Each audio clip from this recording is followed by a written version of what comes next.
तो voter ID रखकर बुरा फंसे प्रशांत किशोर। बिहार से दिल्ली तक मचा सियासी शोर। इधर चुनाव आयोग ने थमाया नोटिस, उधर चिराग पासवान ने तो खोल दिए धागे। बिहार नहीं बंगाल में दर्ज प्रशांत किशोर का वोटर लिस्ट में नाम। छिड़ गया बिहार की सियासत में महासंग्राम। अब क्या करेंगे प्रशांत किशोर? इस वक्त प्रशांत किशोर पर ऐसी मुसीबत आन पड़ी है जिसके बारे में उन्होंने सोचा भी नहीं होगा। जैसे ही ये खबर आई कि प्रशांत किशोर के एक नहीं बल्कि दो वोटर आईडी कार्ड हैं, बिहार से दिल्ली तक सियासी संग्राम छिड़ गया। क्योंकि बिहार नहीं बल्कि दो अलग अलग राज्यों की वोटर लिस्ट में एक साथ नाम जन स्वराज के संस्थापक प्रशांत किशोर का दर्ज है, जिसने सबको हैरान कर दिया है।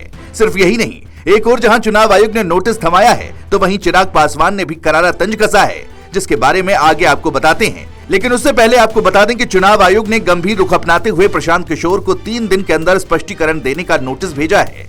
आयोग ने साफ किया है कि अगर ये नियमों का उल्लंघन साबित होता है तो कार्रवाई होगी, जिसमें 1 साल की जेल, जुर्माना या दोनों का प्रावधान है। एक रिपोर्ट के मुताबिक चुनाव आयोग के दस्तावेजों में प्रशांत किशोर का नाम दोनों राज्यों पश्चिम बंगाल और बिहार की वोटर लिस्ट में दर्ज पाया गया। बंगाल में उनका नाम कोलकाता के 121 कालीघाट रोड के पते पर दर्ज है, तो तृणमूल कांग्रेस यानी टीएमसी के दफ्तर का पता है। यही नहीं, ये इलाका मुख्यमंत्री ममता बनर्जी के विधानसभा क्षेत्र भवानीपुर में आता है। रिपोर्ट के अनुसार जब 2021 में प्रशांत किशोर ममता बनर्जी के चुनावी रणनीतिकार थे, तब उन्होंने यहीं से वोटर कार्ड बनवाया था। दूसरी ओर बिहार के रोहतास जिले के कुंवर गांव, जो कि उनका पैतृक स्थान है, वहां की वोटर लिस्ट में भी उनका नाम दर्ज है। यानी एक ही व्यक्ति का नाम 2 राज्यों की अलग अलग वोटर लिस्ट में। ये चुनाव आयोग के नियमों का सीधा उल्लंघन है। इस विवाद पर खुद प्रशांत किशोर ने अब तक कोई सार्वजनिक बयान नहीं दिया है, लेकिन उनकी टीम का कहना है कि बंगाल चुनाव खत्म होने के बाद उन्होंने बिहार में नया वोटर कार्ड बनवाया था और बंगाल वाले कार्ड को रद्द कराने के लिए आवेदन भी दे दिया था। हालांकि ये साफ नहीं किया गया कि वो आवेदन स्वीकार हुआ या नहीं।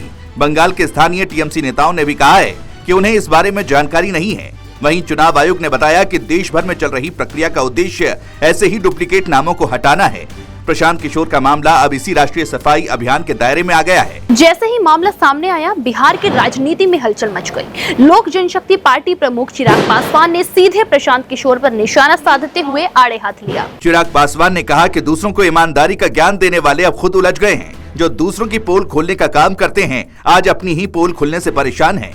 आपके खुद के जब 2 आईडी हैं और आप दूसरों के ऊपर आप सवाल उठाते हैं, दूसरों की आप सो कॉल्ड पोल खोल करने का आप काम करते हैं, जबकि आपका खुद इस तरीके का आपके ड्यूअल वोटरशिप का मामला आपका सामने आ रहा है। 2 जगह आपने अपने वोटर आईडीज आपने बना रखे हैं, जो कि कतई उचित नहीं है।